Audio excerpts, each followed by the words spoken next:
Commander Jihoon felt the cold metal deck beneath his boots as he walked into the main conference room of Station Harmony. The space station hung in the void between Earth and Mars, serving as humanity's first diplomatic outpost. Today, it would either become the site of peaceful negotiation or the last place humans would draw breath as a free species.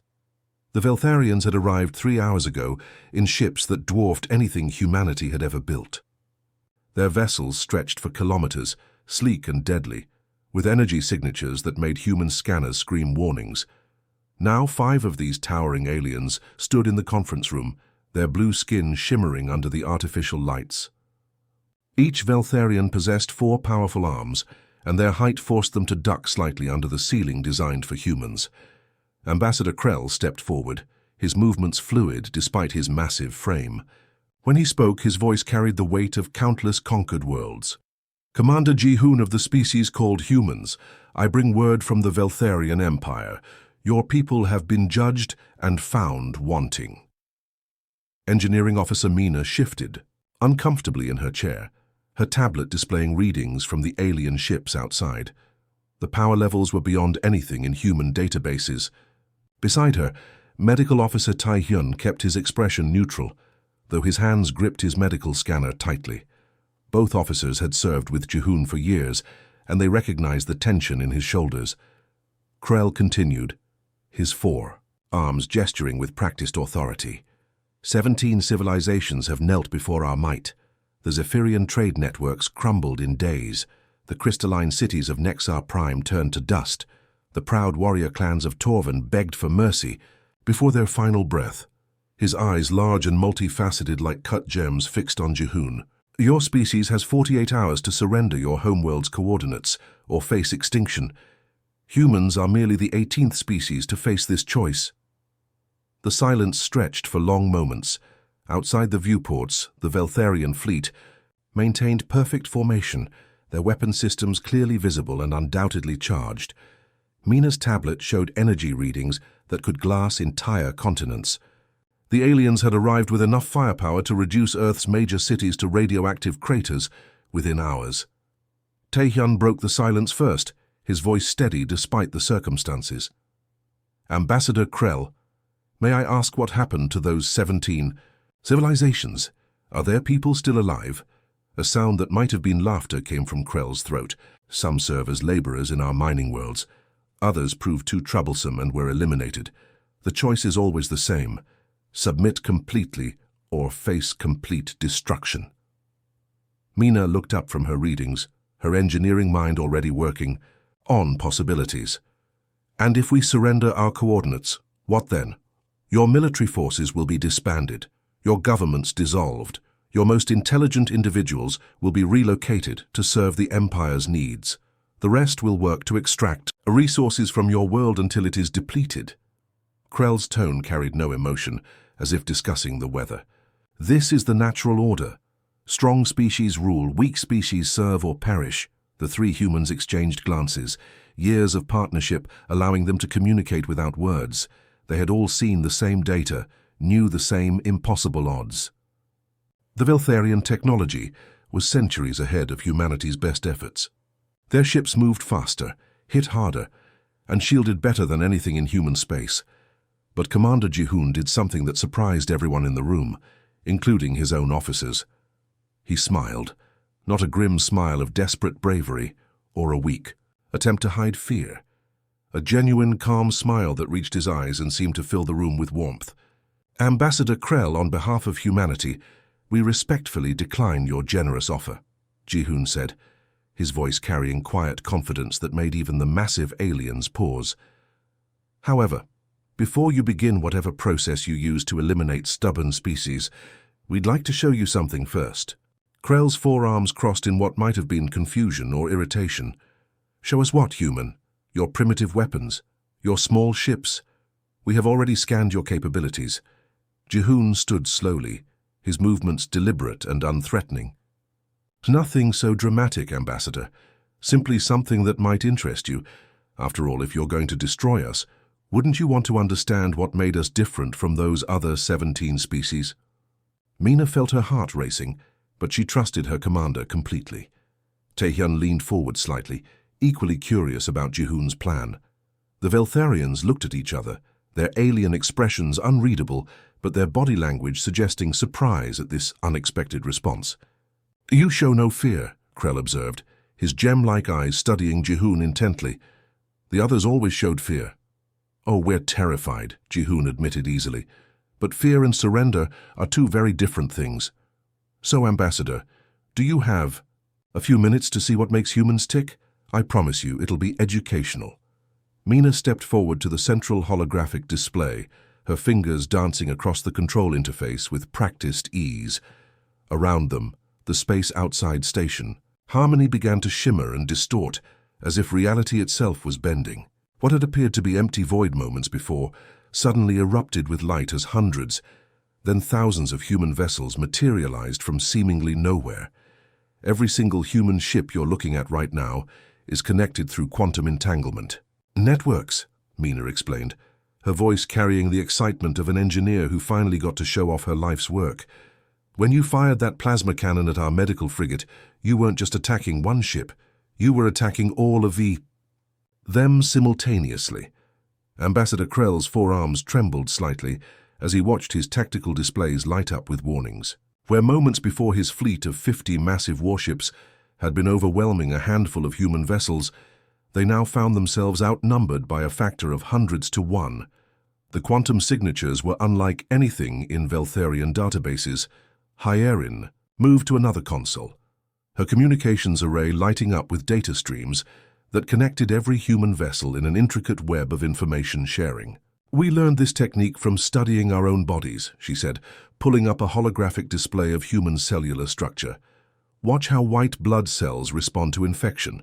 The display showed microscopic warriors rushing to defend against invading pathogens, individual cells throwing themselves into harm's way to protect the greater organism. "Each cell can die, but the body survives. Now look at our fleet network." The tactical display shifted to show energy flows between human ships. When the Veltharian destroyer had fired its plasma cannon, the beam's energy had been instantly distributed across thousands of connected vessels. Each ship absorbed a tiny fraction of the total damage, making the devastating attack feel like nothing more than a gentle breeze. Commander Jihoon watched as understanding slowly dawned on the alien faces around him.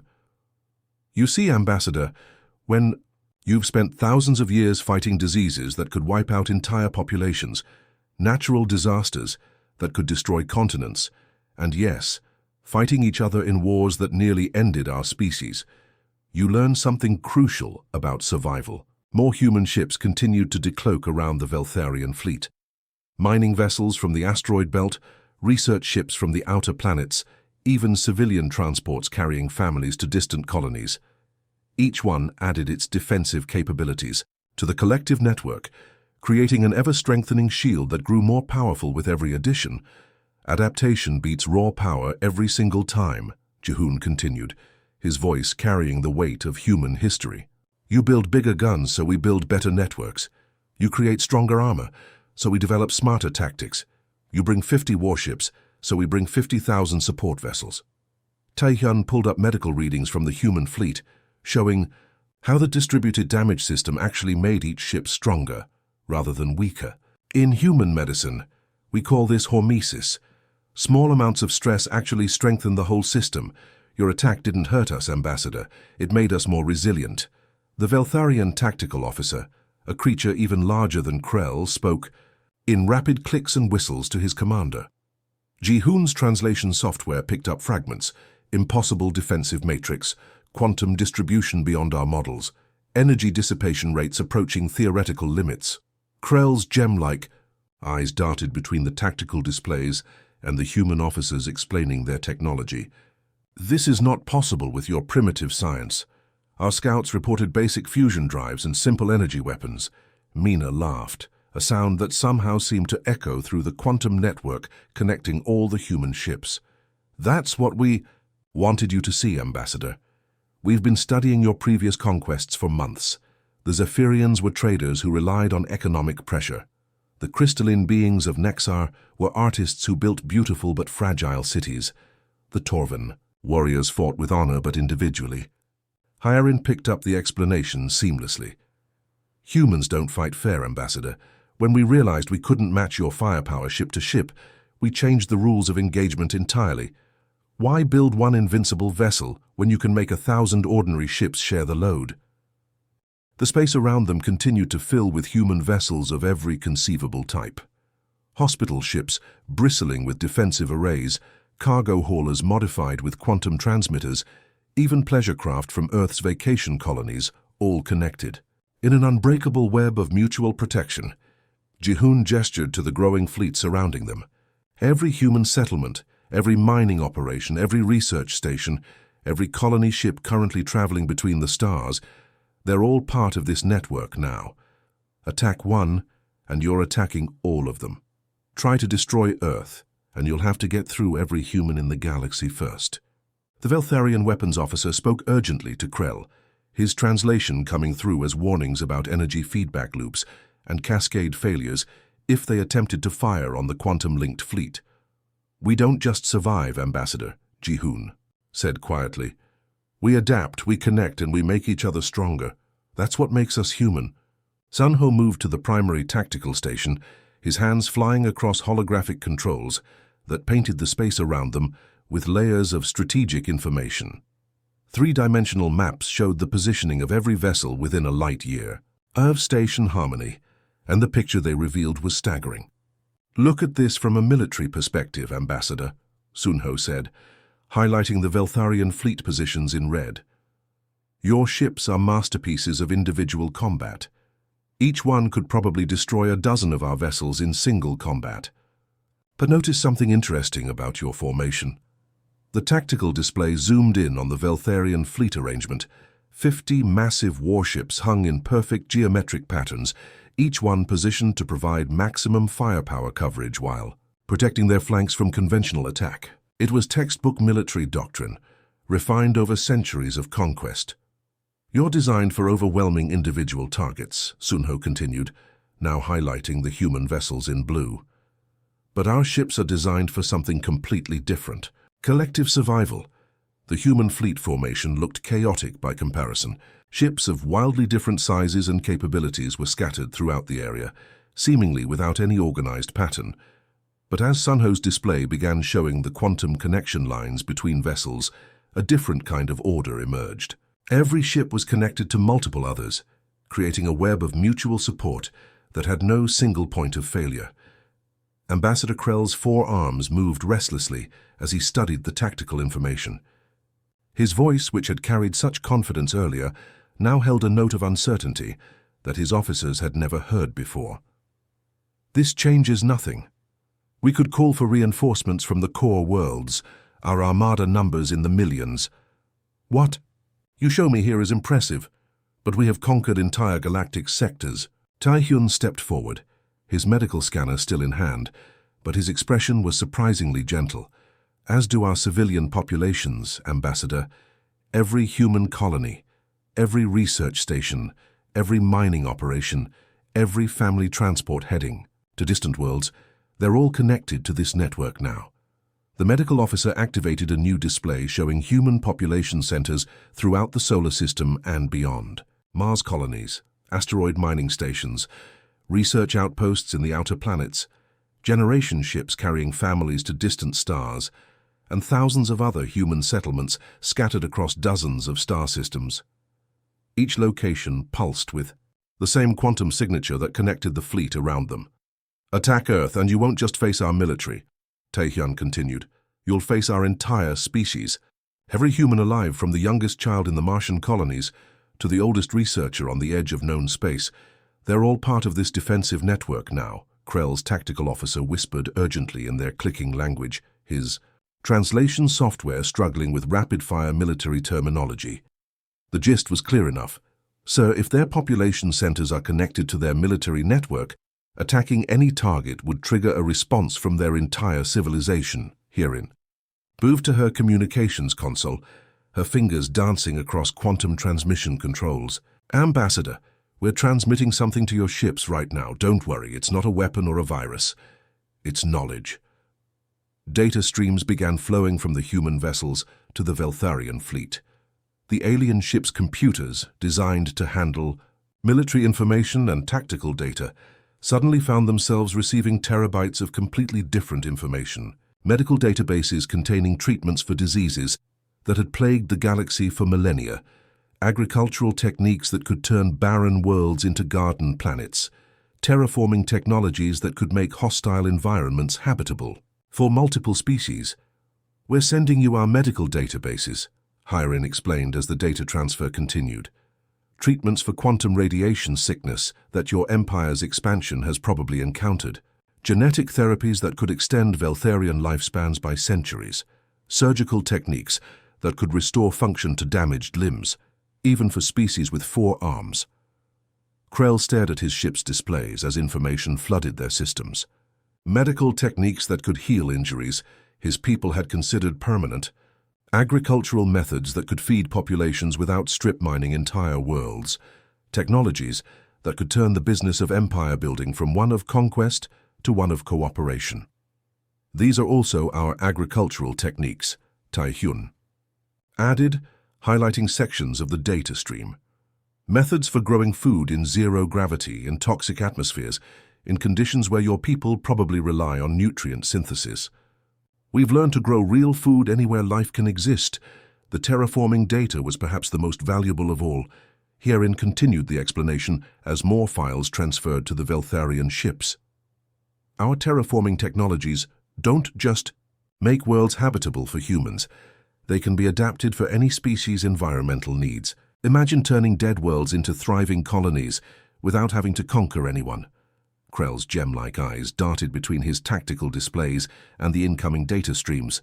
His officers were clustering around their own stations, their alien, expressions clearly showing amazement at what they were seeing. One of them, the science officer, began speaking rapidly in their native language about impossible biological solutions and technologies beyond current empire standards.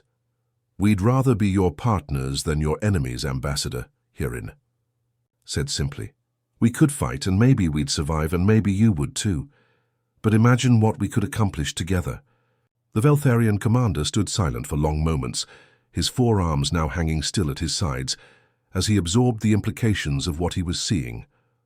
Knowledge that could revolutionize their civilization was being freely offered by the very species they had come to conquer. 6 months had transformed everything. The joint human-Veltharian research station New Unity hung in orbit around Kepler 442c, a world that had been nothing but poisonous gas and acid rain when they'd first arrived. Now, through the combined efforts of human terraforming technology and Veltharian atmospheric processes, green patches were beginning to appear on the planet's surface. Mina floated through the zero-gravity engineering section, her hair drifting around her face as she worked alongside Veltharian engineers who had once been part of a conquering fleet. The aliens' forearms made them incredibly efficient at complex assembly tasks, while human creativity had found ways to improve their designs that centuries of Veltharian engineering had missed. "The quantum resonance chambers are operating at 340% efficiency," reported Ketatar, a Veltharian engineer whose blue skin now bore friendship markings that his people traditionally reserved for family members. "Your species' biological approach to technology integration continues to surprise us." Mina grinned as she connected a bio-neural interface that would allow the station's systems to adapt and grow like a living organism. "We learned from watching how our own bodies repair themselves. Why build something that breaks down when you can build something that heals itself?" The station itself was a marvel of combined technologies. Human quantum networks provided instantaneous communication across vast distances, while Veltharian power systems supplied energy that could illuminate entire star systems. The result was a research facility that could tackle problems no single species had ever solved alone. Commander Jihoon walked through the main corridor, still amazed at how different everything looked now. Where once there had been tension and fear, now there was cooperation and genuine friendship. He paused at the observation deck, watching as mixed crews of humans and Veltharians worked together on research projects that would have been impossible just months before. Ambassador Krell approached, though he'd taken to calling himself Krell, friend of humans in the tradition of his people when forming deep bonds with other species. The massive alien had to duck slightly to fit through doorways designed for humans, but he moved with the easy grace of someone completely comfortable in his surroundings. "Commander Jihoon," Krell said, his voice warm with genuine affection, "I have been reviewing the reports from our joint missions. Your species taught us something we had forgotten in our centuries of conquest." Jihoon turned from the viewport, curious. "What's that, old friend?" Krell's gem-like eyes reflected the light from the terraformed world below. "That true strength isn't about dominating others. It's about lifting them up. We spent so long believing that power meant making others kneel that we forgot what it felt like to stand together as equals." In the communications center, Hyarin monitored an increasingly busy network of messages flowing between star systems. Her screens showed connection requests, diplomatic communications, and research proposals from across the galaxy. The most remarkable messages came from the 17 species that the Veltharian Empire had previously conquered. "Commander, you need to see this," Hyarin called out, her voice filled with excitement. "The Zephyrian trade networks just sent a formal request to join our alliance. They want to establish economic partnerships based on mutual benefit rather than tributary relationships." The crystalline beings of Nexar Prime had sent architectural plans for cities that could be built in space itself, offering to share their construction techniques in exchange for human medical technology. The Torvan warriors, once proud and defeated, now wanted to contribute their combat expertise to joint exploration missions into dangerous regions of space. "They're not asking for protection," Hyarin continued, scrolling through message after message. "They're asking for partnership. They want to contribute as equals." Taehyun emerged from the medical bay, his tablet displaying charts and graphs that told an incredible story. "The genetic diversity research is showing results beyond our wildest predictions," he announced. "Human DNA contains solutions to diseases that have plagued the galaxy for millennia, but it works both ways. Veltharian regenerative capabilities combined with human adaptability are producing treatments that neither species could have developed alone." He pulled up a holographic display showing cellular structures that seem to repair themselves at the molecular level. "We've successfully treated quantum radiation sickness, genetic degradation from long-term space travel, and even age-related cellular breakdown.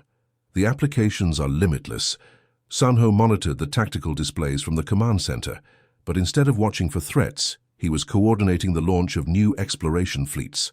Mixed crews of humans, Veltharians, and members of other allied species were heading out to explore regions of space that had been too dangerous for any single civilization to investigate alone. The Deep Space Exploration mission to the Andromeda. "Contact zone launches in 30 minutes, Sunho reported. The crew includes representatives from 8 different species, all working together to investigate those mysterious signals we've been receiving. Through the observation windows, they could see the exploration fleet preparing for departure. Sleek human vessels worked in formation with massive Veltharian ships, their quantum networks allowing for coordination that would have been impossible before. Smaller craft from various allied species added their own unique capabilities to the mix." The fleet began to move, not as conquerors heading out to claim new territories, but as explorers seeking knowledge and friendship among the stars. Their mission was to make contact with whatever intelligence was sending signals from beyond the galaxy, not to dominate it, but to learn from it. Jihoon stood with his friends, both human and alien, watching the ships disappear into the depths of space. In the months since first contact, they had accomplished something unprecedented in galactic history. They had turned an invasion into an alliance, enemies into friends, and fear into hope. "You know what the best part is?" Jihoon said quietly as the last ship vanished into hyperspace. "What's that?" Krell asked. "This is just the beginning. In the depths of space, humanity had done what they did best. They had survived, adapted, and turned enemies into friends. The galaxy would never be the same." The end.